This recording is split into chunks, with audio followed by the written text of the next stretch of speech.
Sim, hoje nós vamos conversar sobre Irani, uma empresa do setor de papéis e embalagens que tem apresentado um crescimento muito bom, muito importante, tem remunerado bem o seu acionista, mas o primeiro trimestre de 2023 não foi lá aquela Brastemp. Mas calma lá que nós poderemos discutir sobre alguns pontos importantes para que você não fique preocupado e que também para que você faça uma boa leitura de todo o balanço de toda a empresa que você for acompanhar.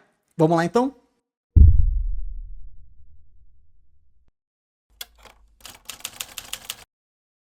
Ao longo dessa apresentação, eu vou fazer uma série de ressalvas para que você tenha aquela visão mais crítica em relação a esses balanços, porque é apenas uma leitura qualquer um pode fazer. O legal é a gente conseguir sempre trazer mais informação. Bom, vamos lá. Eles começam com os últimos 12 meses. UDM significa isso. A receita operacional líquida cresceu 1,7%, o lucro líquido 2,4%, então a receita subiu um pouquinho e o lucro subiu um pouco mais. Ótimo. O EBITDA ajustado ficou praticamente em linha, uma queda de 0,1 para mim é estabilidade. Em relação à plataforma Gaia, eles estão quase finalizando todo o montante de aproximadamente R$ 1 bilhão, então está na fase final já. Discutiremos mais para frente a questão da dívida, que está aumentando sim, mas a partir de 2024 tem uma boa informação. E aqui uma leitura que eu gostaria que toda empresa colocasse. O ROIC, que é como se fosse uma métrica de rentabilidade do negócio, e o custo aqui da dívida, que é interessante sempre que você faça a subtração de um para o outro. Quanto maior for essa diferença, melhor para o acionista. Tudo bem? Agora falando sobre diretamente o primeiro trimestre de 2023, receita praticamente em linha, o EBITDA teve uma queda um pouco mais importante, agora o lucro ele caiu bastante. Uma queda aqui de 26%, a gente tem que entender o que está acontecendo, e nesse trimestre eles investiram mais 56 milhões na plataforma Gaia. Ótimo. Vamos destrinchar esses números, mas antes a gente precisa recapitular um ponto muito importante. Vamos lembrar que Irani tem geralmente uma disposição em relação à sua receita de 10-90. O que significa isso? 10% para o mercado exterior e 90% para o Brasil, mercado aqui doméstico. Porém, nesse primeiro trimestre de 2023, a relevância das suas exportações acabaram chegando ali nos seus 14%. Obviamente, a receita líquida vindo do mercado aqui nacional foi de 86%. Uma pequena distorção, mas nada que comprometa tanto a gente. Em relação a esses 14%, nós temos grande parte aqui para a Ásia, China, né, principalmente, Europa e América do Sul, Argentina, por exemplo, como grandes consumidores. E aqui é como ela ganha dinheiro. 8% para resinas, então vamos lá. Resina é praticamente tudo exportado. Tem alguns pontos importantes, como por exemplo, preço de commodity, a resina é uma commodity, e também como a gente está falando de exportação, a gente está aí exposto ao dólar. 37% da receita vem de papel e 55% vem de embalagens. Agora, até que ponto esses dois principais setores preocupam a gente, já que eles são principalmente focados aqui para o nosso mercado nacional? É claro que tem um pouquinho ali para exportação também, mas eminentemente para mercado interno. Veja que a participação da Irani por segmento em toneladas é basicamente para alimentos, abates de produtos de carne e outros produtos alimentícios. Isso daqui dá mais de 50% em termos de segmentação dos seus clientes. Logo, se você passa por algum momento conturbado na economia, como a gente está vivendo atualmente, o setor de alimentos geralmente ele é mais resiliente, ele sofre menos, porque você deixa de comprar uma roupa, você deixa de viajar, você deixa de comprar um celular, mas você não deixa de comer. Você pode até mudar um pouco o padrão da sua alimentação, mas sem dúvida nenhuma isso se mantém na nossa sociedade. Dessa forma não temos tanta volatilidade, já que a gente está exposto a um tipo de cliente bem resiliente. Ainda falando de uma maneira geral, antes de entrar em cada uma das três vertentes, percebam aqui que a porcentagem da exportação, como eu tinha falado para vocês, no primeiro trimestre de 2022 era 18%, algo bem mais expressivo. No quarto tri de 22 caiu para os 10%, que é o que geralmente eles estabelecem, e agora voltou a subir para 14%. Então é bom que a gente fique atento a essa dinâmica, até porque a gente está falando de um momento de queda de dólar, né, um fortalecimento do nosso real, mais por conta de desdobramento externo do que interno, né? Mas isso tende a balançar bastante na receita. Bom, em relação ao EBITDA, eu gosto muito de olhar sempre a questão da margem, porque isso aqui traz uma métrica de eficiência da empresa. Não é a única, mas é uma das. 33% lá há um ano, 29% deu uma queda boa no final do ano passado, e esse primeiro trimestre de 23 na casa de 31,5%. Então, girando em torno de 30%, ainda assim se mostra uma excelente margem. E o lucro líquido, como a gente vai entender ao longo desse vídeo, teve uma queda expressiva de 26%. Era esperado uma queda do quarto tri para o primeiro tri, justamente porque nesse momento aqui, no quarto trimestre, geralmente a gente tem um aumento de demanda. Festas, presentes, e-commerce aumenta também e por aí vai. E já no início do ano, a dinâmica, a sazonalidade fala mais forte, e isso daqui era esperado. Agora, essa redução ano a ano, talvez não. Pode ser explicado por vários motivos, um deles, que é macroeconômico, está relacionado à nossa situação do país. Temos aí manutenção da taxa de juros também, então a atividade econômica tende a cair, e Irani está muito exposta ao setor de varejo, por exemplo. Agora vamos entrar nas vertentes, nas embalagens sustentáveis, representado pelo papelão ondulado principalmente, que corresponde a 55% da receita do primeiro trimestre. Perceba que aqui a em papel é como se fosse um proxy, uma referência para as empresas que atuam nesse segmento, já que ela traz dados de maneira consolidada, não somente Irani, mas todas as outras concorrentes também. Se a gente for medir em relação ao volume de vendas em toneladas, teve um aumento de 2%. Se a gente for medir em metros quadrados, nós tivemos um crescimento de 2,4%. E como é que a gente vai fazer essa leitura? Comparando com o crescimento de Irani. Então, do segmento como um todo, foi aproximadamente de 2%, certo? Quando a gente olha o volume de vendas em relação apenas a Irani, um crescimento de 10%, pensando em toneladas, e em termos de metros quadrados, um crescimento de 6,2%. Então quer dizer que o mercado como um todo está se expandindo e Irani está se expandindo mais. Excelente notícia, muito bem, esperamos que isso continue. Agora vamos ver a questão do preço, porque não adianta nada você aumentar o seu volume de venda se o preço tiver uma redução muito grande. Pode acabar ficando elas por elas. E basicamente os preços médios medidos em toneladas, eles tiveram uma queda assim de 3,3%, algo que acabou não comprometendo o resultado pelo aumento de vendas, não, essa queda foi bem suave. E em relação a metros quadrados, nós tivemos até um aumento do preço. Então significa o que nessa leitura? Que Irani está conseguindo repassar os seus preços para os seus clientes. Maravilha! Se ela tem um custo maior, ela consegue passar isso para o cliente e não perdeu nem um pouco em relação ao volume de vendas, nem em preço, aqui pensando em metro quadrado. Então, nessa primeira linha de negócios, o que nós tivemos? Um crescimento interessante, robusto, saudável, sem grandes oscilações. Agora vamos olhar as outras vertentes. No segmento de papel para embalagem, que a gente está falando basicamente aí de papel, tivemos uma queda das vendas, algo próximo aí a 6,5% ano a ano em toneladas. E aí tem um ponto que eu acho bem relevante e nem todo mundo comenta. Olha só, esse gráfico ele está colorido não é à toa. Se a gente for observar que nós estamos falando de papéis flexíveis e rígidos, tem uma proporção muito diferente nas vendas totais em toneladas. Correto? Os flexíveis, eles correspondem à grande maioria, tanto lá no primeiro trimestre de 22, quanto no primeiro trimestre de 2023, que é o que a gente está estudando. Ao mesmo tempo, nós temos que a participação do papel rígido tem algo bem menor, bem menos relevante. E isso é importante porque o preço médio do papel flexível, ele aumentou bastante. E o preço médio do papel rígido caiu um pouquinho. 8,8% é relevante também, menos, mas caiu. Agora pense no racional. Eles mantiveram uma boa venda daquilo que teve uma maior correção dos preços e aquilo que representa menos na receita da empresa teve uma redução dos seus preços. Então não foi algo que impactou tanto o negócio de Irani. É claro que a gente espera que sempre haja uma correção para cima dos preços, mas isso nem sempre vai acabar acontecendo. E principalmente porque aqui a gente está falando de aparas. E quando a gente entra nesse assunto, é interessante também olhar para o setor. Angut Estatística faz esse tipo de informação para a gente. As aparas no segmento como um todo caíram aí ano a ano 15% em relação ao seu preço. E em relação ao que Irani comercializa, nós tivemos um preço de uma redução de 15,8%, bem em linha com o negócio. Então, em resumo, olha só essa segunda vertente de negócios da Irani, que situação peculiar que a gente está tendo. Um custo lá embaixo, porque o preço da para está bem baixo, e também um repasse de preços bem alto, 14% em um ano, a gente está falando bem acima da inflação. não é verdade? Nos últimos 12 meses girou em torno de 4 a 5%.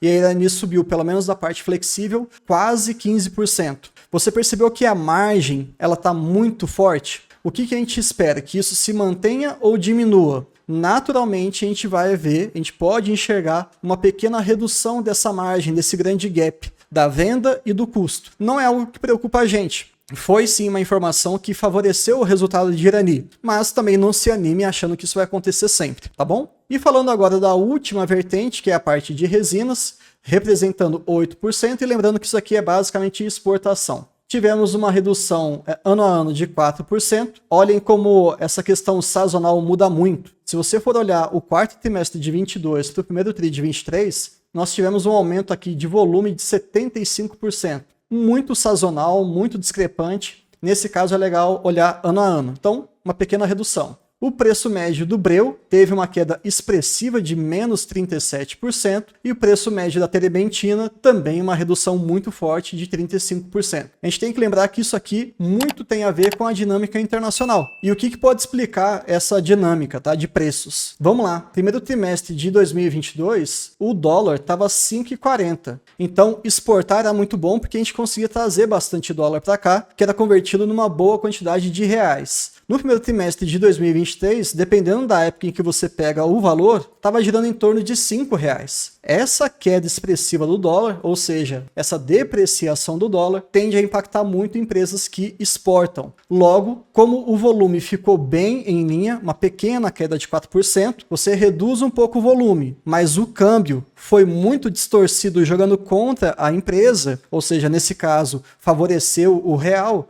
você pode ter sim uma queda muito expressiva do resultado em reais. Deu para entender? Isso aqui é importante porque não necessariamente reflete uma ineficiência da empresa, mas sim uma questão conjuntural. Vamos falar de um dado importante aqui relacionado a esse mundo que nós estamos vivendo, altas taxas de juros, Selic lá no alto e tudo mais. Tivemos um aumento da nossa alavancagem para 1,51 vezes, algo que já era esperado, então não tem problema nenhum. Eles mesmos já tinham falado no último trimestre, lá no quarto tri de 22. Inclusive, se você quiser dar uma olhada, eu vou deixar o link aqui para você assistir. O custo médio da dívida está extremamente alto, mas também não tem muito o que ser feito. Juros e Selic elevados, a gente vai ter um custo de dívida elevado também, quase 14%. A boa notícia é que boa parte da nossa dívida da Irani está exposta à moeda nacional, então não vamos sofrer com essa questão cambial, que pode favorecer ou até piorar o nosso caso. E como uma maneira saudável, boa parte da dívida está no longo prazo. Mas eu quero discutir um pouquinho mais sobre isso. Esse aqui é o mesmo gráfico, tá? Só que ele está colocado aqui em questão de anos, diferente para que a gente consiga entender isso aqui direitinho. E tem o payout. O payout da empresa é o seguinte, quem ainda não lembra, eles fazem uma distribuição trimestral de 25% do lucro líquido, o que é maravilhoso, porque traz para o investidor ali uma recorrência.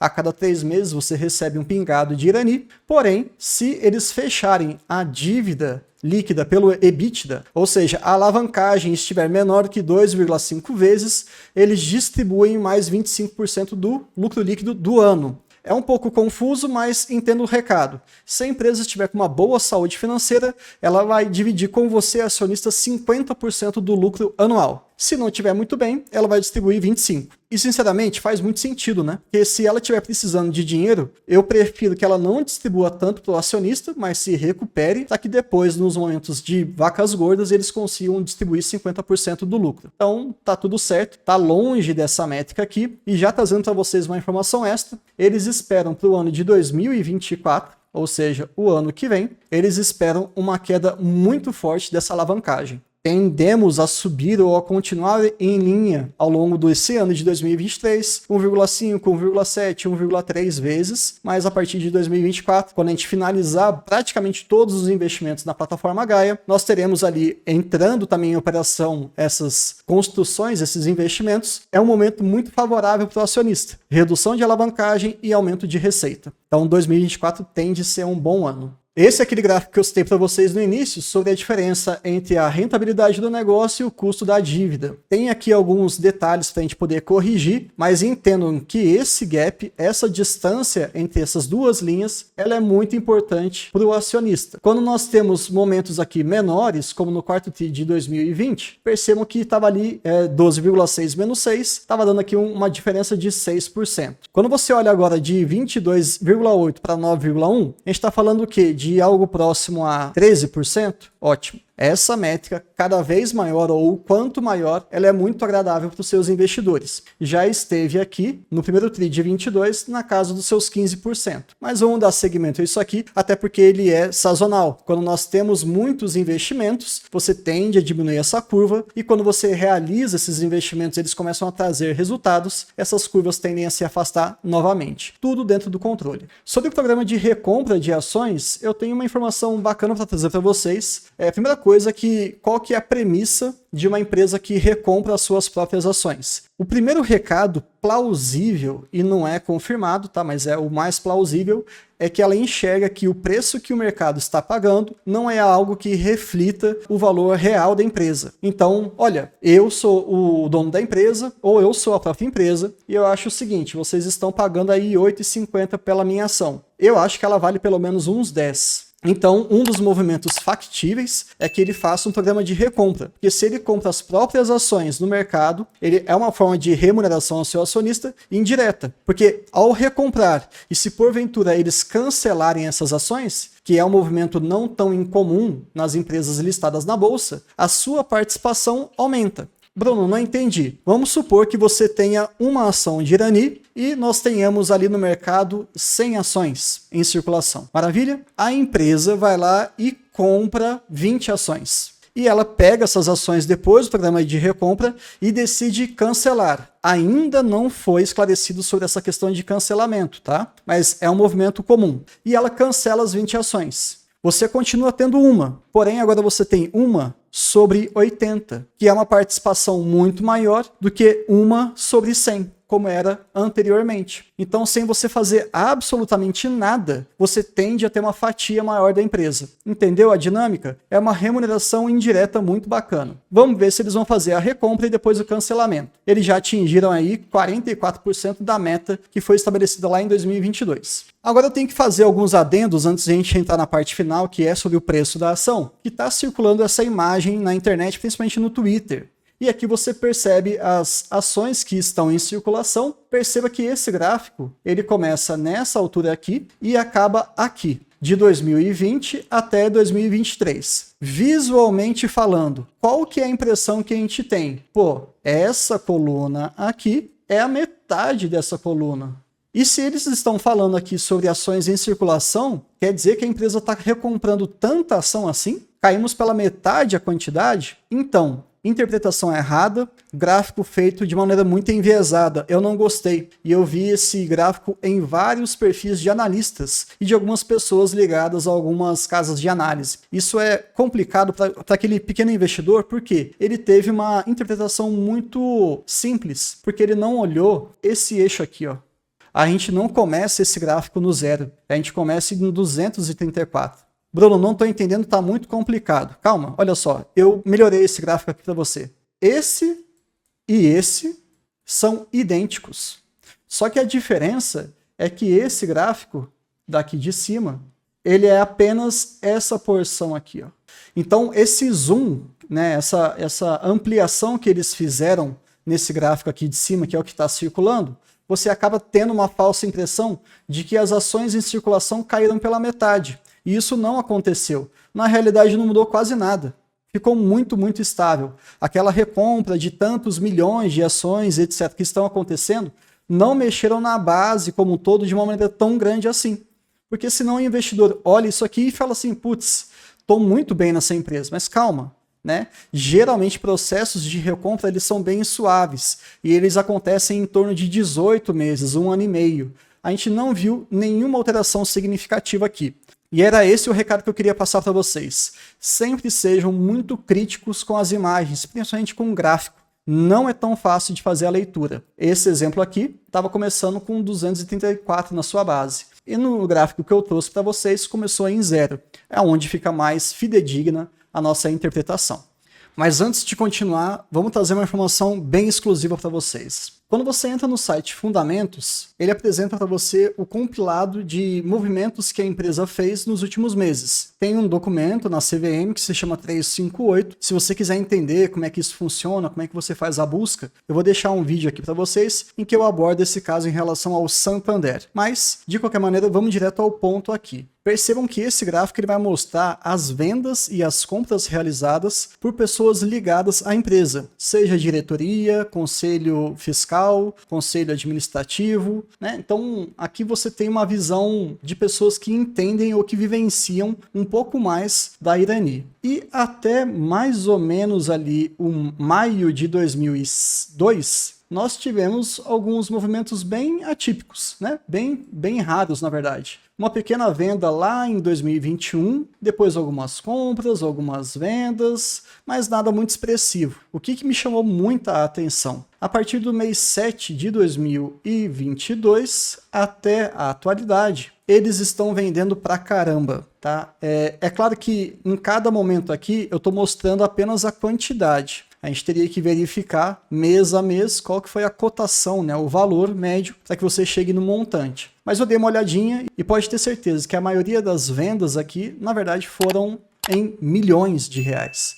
Não é algo tão subjetivo assim, tão pequeno, pelo menos na minha percepção. E o CEO, o Sérgio Ribas, ele foi questionado hoje durante a conferência de resultados da Irani, e a única resposta que ele trouxe foi: os controladores estão honrando os seus compromissos com outras holdings. Então ele está vendendo a ação da Irani para ter liquidez e poder fazer outros negócios, outros compromissos que ele tinha. E fica bem desconfortável, tá? Eu entendo que isso aqui pode ser completamente pontual, mas é ruim quando principalmente um controlador da empresa, ele começa a vender e mais ou menos no mesmo período, a própria empresa lança um programa de recompra de ações. Não fica esquisito? A gente tem que separar as duas entidades aí, tá? O diretor, o controlador, o conselheiro, ele é uma pessoa ligada à empresa, ele pode fazer o que quiser. Agora, a recompra de ações é feita pela empresa. São questões diferentes. Então, eu só queria trazer isso aqui. Não estou tirando nenhuma conclusão, não estou batendo o martelo, não. Mas a minha percepção é que fica um desconforto. É muito estranho você ficar praticamente um ano, né, vendendo ações de uma empresa que você está relacionado para honrar os seus compromissos.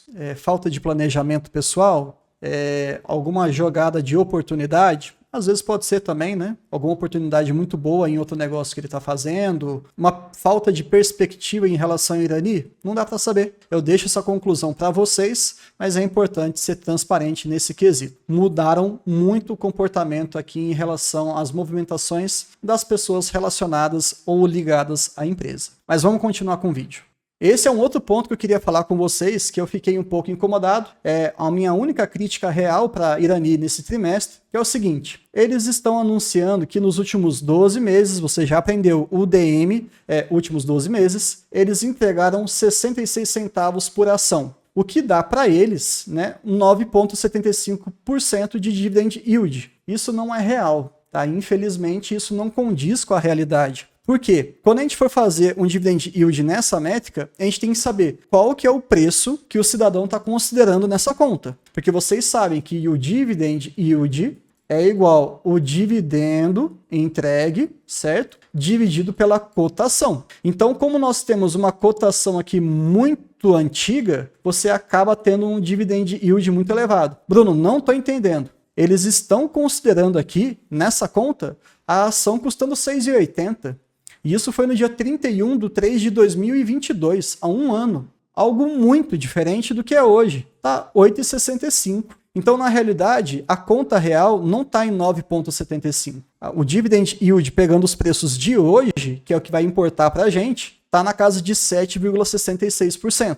Então, fica como sugestão para eles. Acho pouco provável que alguém do RI vá assistir esse vídeo, mas essa transparência eu acho que ela é importante. Porque quando você lê 9,75, você fica muito surpreendido positivamente. Não que 7,66 te desanime e faça você desistir do negócio, não é isso. Mas eu acho legal trazer para o valor, pelo menos na cotação atual, para que a gente tenha uma métrica mais próxima da realidade, tá certo? Bom, vamos dar seguimento aqui e falar rapidamente da plataforma Gaia. Para quem já acompanha o canal, tem aqui um vídeo que eu fiz bem completo de Irani. Eu vou deixar para vocês. Ele é muito mais extenso, muito mais denso, mas eu tenho certeza absoluta que se você assistir ele inteiro, você vai sair com uma verdadeira aula sobre Irani. Como ganha, como que perde dinheiro, quais são os projetos, como é que está funcionando a governança, quais foram os acertos, os erros, enfim, quais são os produtos, como que eles tratam seus clientes, qual que é o diferencial no segmento em que ela atua, enfim, uma série de informações muito bacanas. Mas o mais importante aqui é que a plataforma Gaia, que é um ciclo de investimento, foi dividido em 2 menores, sendo que esses 3 primeiros aqui são os principais. Esses aqui que correspondem à maior transformação da empresa. Lembrando que eles não estão aumentando os seus campos, eles não estão aumentando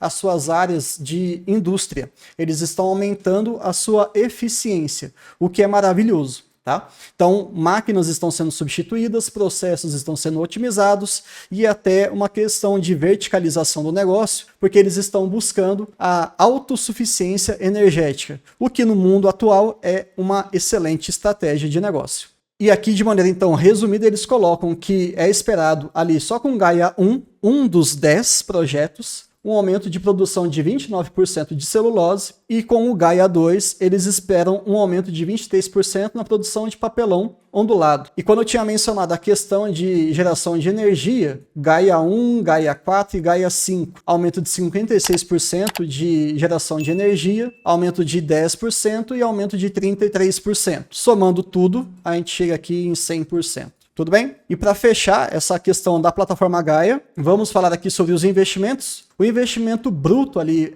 estimado era de R$1 bilhão e já investiram mais de 75%. Então, por isso que esse momento da empresa é muito interessante. Falta apenas 25% para ser investido e nós teremos daqui para frente um aumento da sua produção, da sua rentabilidade, pelo menos é o que é o esperado, já que todos os processos de Irani como um todo, eles foram melhorados, trazendo mais resultado para a empresa e agora eles não precisam mais investir porque esse dinheiro já saiu do bolso. Eu entendo que 2023, 2024 vai apresentar números excelentes para a Irani se tudo caminhar como a vida deve caminhar. E não é à toa que a plataforma da AGF, ela fez uma projeção positiva em relação ao ano de 2023, colocando ali algo de 85 centavos para serem distribuídos para os seus acionistas. E considerando esse dividendo, nós temos o quê? O preço atual de 8,45. Você vai chegar ali a um dividendo neste ano de 2023 com esse preço atual, algo na casa dos 10%. Sinceramente, tá muito bom. Poucas empresas redondas, com uma alavancagem bem controlada, com dinheiro em caixa, na fase final de ciclo de investimento, exposta a clientes mais resilientes às crises, ou seja, todas essas características de Irani, é difícil você encontrar alguém que esteja te trazendo 10% ao ano, tudo bem? Então fica aqui como sugestão, se você quiser acessar a plataforma da AGF de graça, sem pagar um centavo do seu bolso, é só acessar o link aqui embaixo e caso você veja interesse, após 30 dias, aí sim você é convidado a assinar a plataforma. Se você não quiser, o seu acesso é interrompido e a vida segue tranquilamente. Gosto, tem muita informação, a gente consegue otimizar muito tempo de decisão. É claro que você tem que estudar, você tem que avaliar, e a plataforma, com aquilo que ela pode automatizar, ela deixa tudo prontinho para você mastigado. No ano de 2022, pegando só um pequeno exemplo, eles fecharam com um yield próximo a 9%. E para este ano, considerando o preço atual, a gente está falando de 10%. Ótimo, são boas métricas. Uma crítica que a gente tem que colocar é que, realmente, de 2020 para trás, nós não tivemos ali dividendos tão interessantes. Mas também no vídeo que eu sugeri para vocês, a gente explica o que aconteceu aqui em 2016, 2017, 2018, que foi uma grande transformação para que ela se tornasse o que ela é hoje. Espero que vocês tenham gostado desse vídeo de hoje e até o próximo encontro.